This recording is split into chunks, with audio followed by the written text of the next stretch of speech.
Welcome to CrossTalk, the 2021 Candidates Edition. The idea of these particular conversations is to help you better understand, get acclimated with the candidates who are going to be on your ballot, regardless if you're in the town of Whitman or Hanson, as we are conducting interviews with candidates who are running right now for Board of Selectmen and School Committee. The Regional School Committee District has 3 seats up, and the conversation we're having today is for one of the 2 seats that are up in Whitman. Joining us is Mr. William Haran. William, do you like William or do you like Bill? Or do you have a preference? William works good. William works well. Yeah. Hi, I'm happy to be here. Thank you for having me on. Absolutely. So right out of the gate, for folks who may not know who you are or just learning about you, tell us a little bit about yourself. Hi, I'm William Haran. I'm a secondary education major right now in Quincy College. I attended Whitman Hanson Schools from K through 12, my entire school career, except for college, I guess. And I'm running because while I was in Whitman Hanson, I felt like as I progressed through the school, I didn't see our education improving. And I felt like I saw things actually disappearing, programs and things disappearing. So I'm running because I want my schools, the schools that I went to be the best that they can be. Now, is this the first time that you are running for office or looking to be, hold on one second. I got a call in the middle of this. No problem. No. And it was spam too. So I can just pop this right back in. Spam calls. There we go. Okay. No problem. Picking up in 3, 2. So have you ever been elected or appointed to a board? Or I also like to give folks an opportunity who might not have been elected or appointed to talk about maybe some civic duties. Maybe you are a volunteer or have been a volunteer for certain organizations. Any of those apply? I have not been elected or appointed to any positions in town. I have been involved in looking at the school specifically in town politics for the last 2 years. I did have a assistant teaching position volunteering in Hanson Middle School in 2017. So that would be the extent of my experience with our town politics. I think you kind of, when you did a little bit of an introduction into yourself, I think you kind of mentioned why you're running. Is that the only reason why you're running? Because you saw a void or you did not see a progression when it came to the education that Whitman Hanson students were receiving? Yeah, I would say that's the major reason I'm running. I feel like that our town's schools should be getting better, and we should be introducing more things for our kids, not taking things away. So that's why I'm running. Okay. Let's talk a little bit about the school budget, the assessment process. We'll start with the budget. What's in your studies and looking at the school budget? What are some of the things that you have learned about the budget, how it's funded? With the budget, I've learned a lot about looking into it, obviously, like minimum level contribution, how towns spend above minimum level contribution, and how we've switched over this year fully to the statutory assessment methodology of which, unlike last year, as you know, but as maybe some of our viewers don't know, we used an alternative method where things were a little different because we were transferring over to this new method. Luckily, our towns were able to come together and say we would, reach that compromise last year and move to the new method. But yeah. Any thoughts on the change? Now, again, depending on if you are from Whitman or Hanson, there's usually an interesting viewpoint. And knowing that you mentioned the word alternative, where it's kind of like a per pupil, depending on, the number, the weight of the number of students that Whitman had as compared to Hanson, right. Where I believe it's greater. Now it's more statutory. It's the way that's being used by DESE. Mm-hmm. Now they factor in the wealth in towns to adjust after they take the number per pupil, I believe. That's how it works. So what are your thoughts on this assessment method, and knowing that right now there is a possibility, and we'll get to this in a moment. I want to get your take on it, but there is a talk about maybe deregionalizing. But what are your thoughts about switching to the statutory method, and that's how the annual assessments are paid by each community? I think that because it is the legally default method, and that every year you would need both towns to say yes to using an alternative method at town meeting. I just don't think that you'd get Whitman voters to agree at town meeting to use not the default and be charged more. So I think that when it was found that we were using the alternative method without voting every year on it, I think it was an inevitability that we needed to switch over to statutory. I don't think the people of Whitman would have allowed anything else. What is your understanding of the town of Whitman's financial status? In regards to, has the town been able to fund its municipal budget each year without a problem, or do you know otherwise? I know otherwise. I know that there is struggles with funding the municipal budget every year.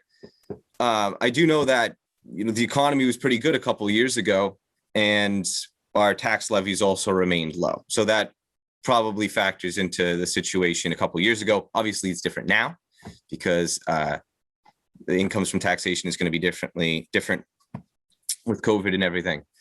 But I do know that the towns have struggled in years past to pay for everything.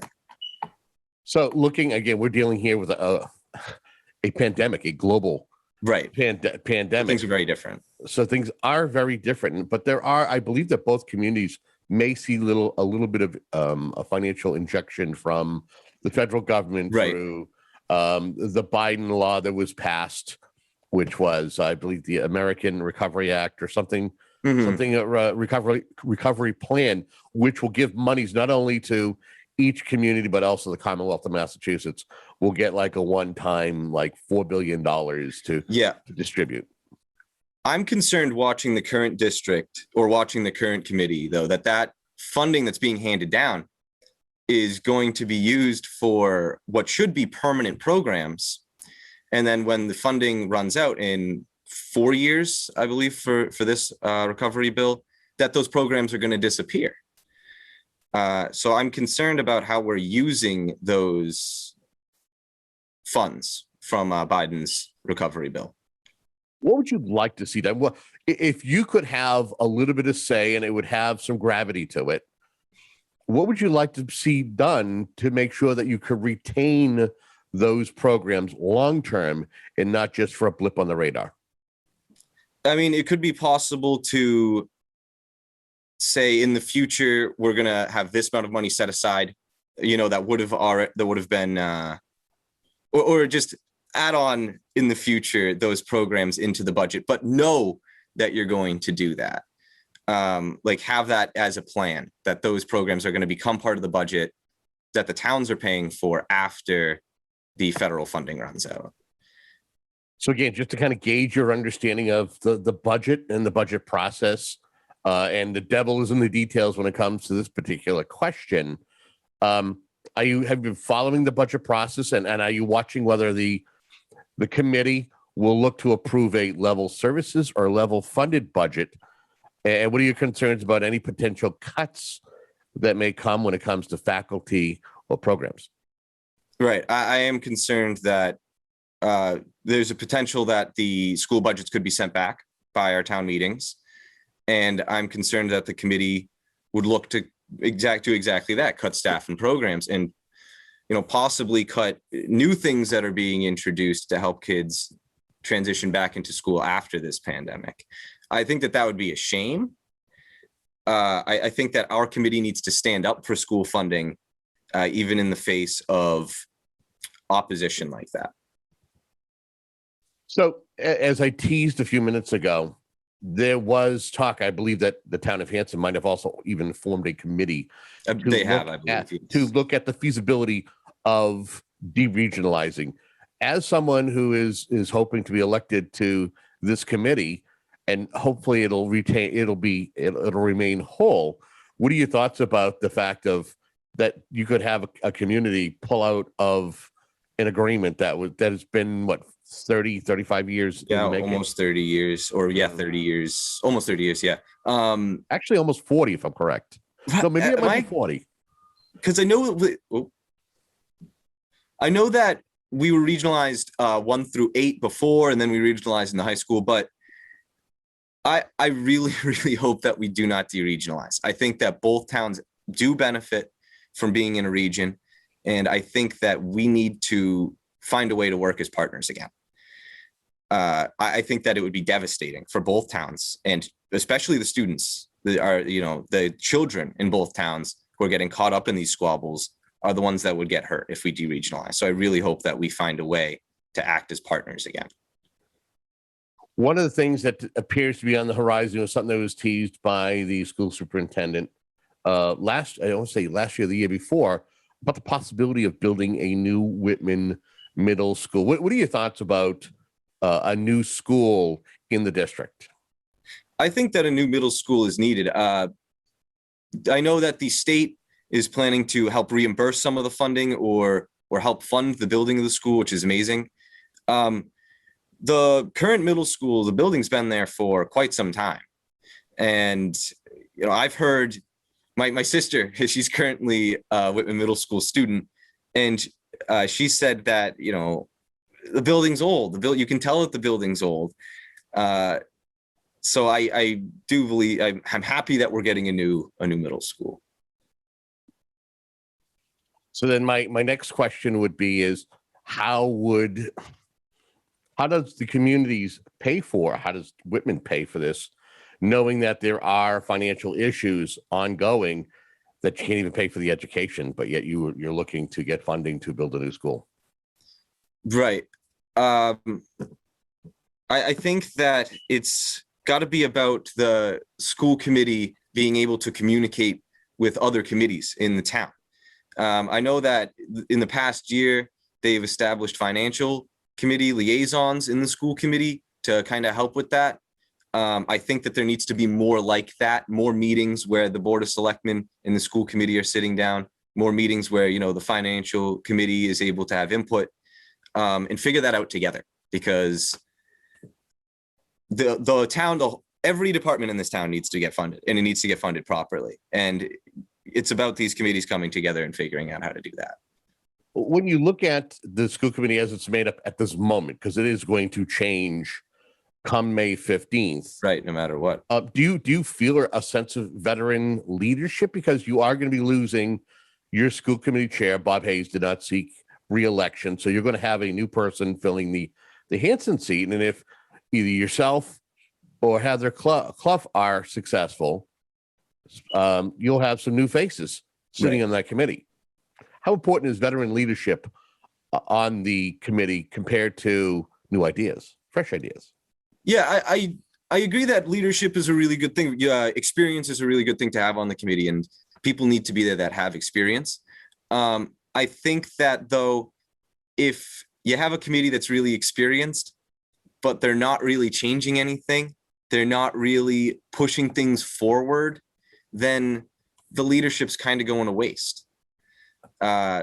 So in this instance, I think it's time for new ideas. I think it's time for fresh blood. Okay.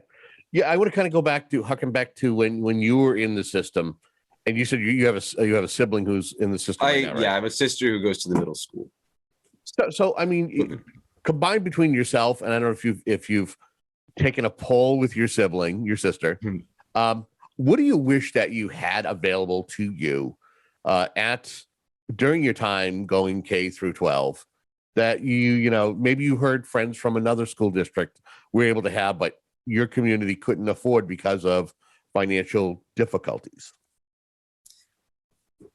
I think that we're getting there now, but one-to-one Chromebooks, and particularly one-to-one Chromebooks that could possibly be assigned for home usage, would have been big for me back then, being able to do homework, because, you know, a lot of homes still only have one computer, only one PC, or like desktop PC, which are the best for doing homework on. Doing it on your phone can be a nightmare. I'm still doing it in college on my phone. Sometimes it's a nightmare. So that would be big to me, a bring home Chromebook at that age. It almost sounds like something that I remember when I was younger, where you were lucky you had one car to be able to get around. And nowadays Right. it's like everybody in the family has a vehicle. Oh, Yeah, now there's 5 in the driveway. Yeah. now there's 5 in the driveway. You know, once one of the children gets their license, it's like, oh, gotta go out and buy a car for, you know, A, B, or C. So yeah, definitely. I know. My driveway is like a parking lot. Let's see how well, you know, it's because of COVID-19, it has been difficult for candidates to be able to get out and engage Oh, yeah. the normal way.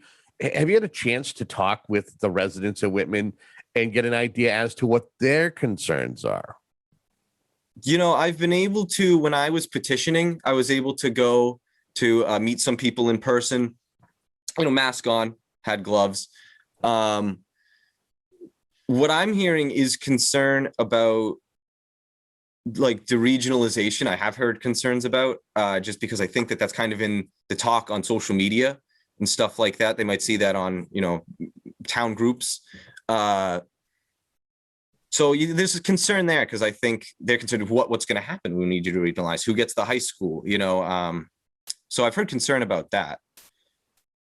Anything else? Any other? I mean, when you're talking to, when you're talking to residents and voters and asking for them to, you know, write down your name or to, you know, circle in the little dot on the ballot, what are they saying that they hope that you will tackle, that you will make sure that you spend your time working on? In conversations with people, they've expressed that they want me to stand up for trying to get some kind of full day K program set up in Whitman Hanson, whether or not that takes 1 year with help from the state, or whether we lower tuition over multiple years, putting in funding every year until it reaches 0.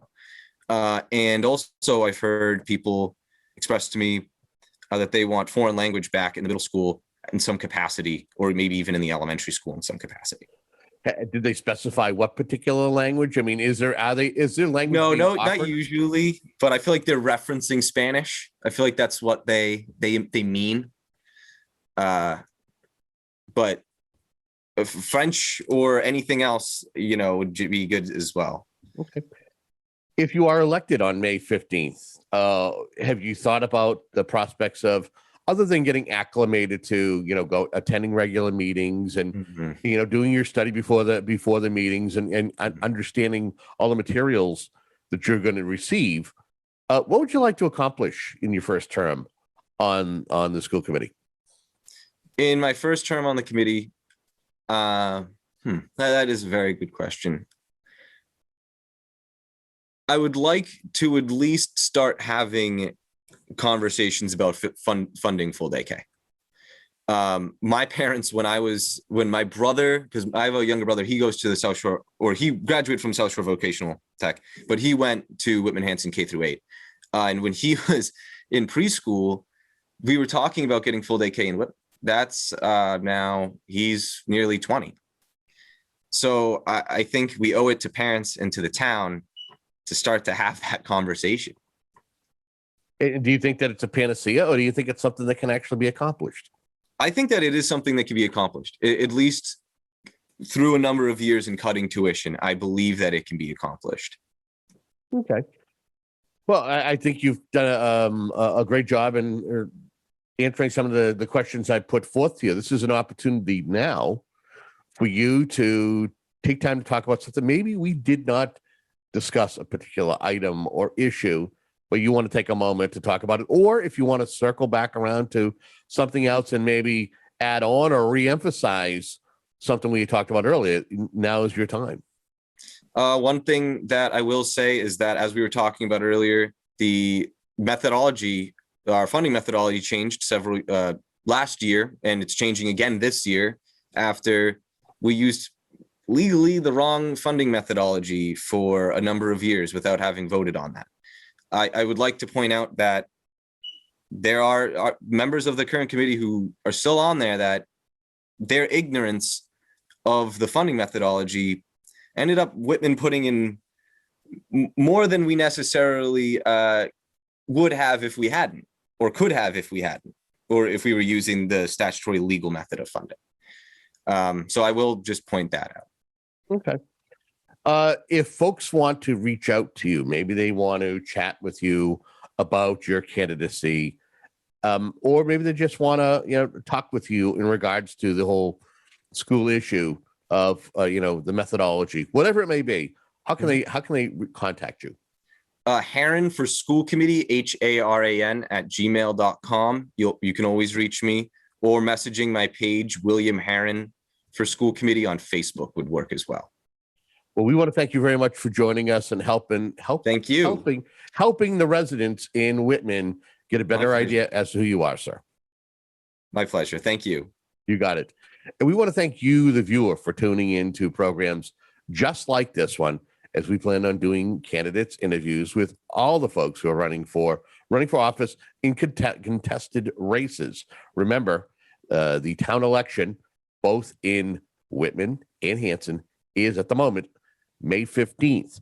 If you do not know where you go to vote, you need vital information in regards to voting, whether you're eligible, anything, contact your town clerk's office, email them, call them, and I'm sure that they'll be glad enough to give you that information. Sure. Until next time, thank you for tuning into CrossTalk, the 2021 Candidates Edition.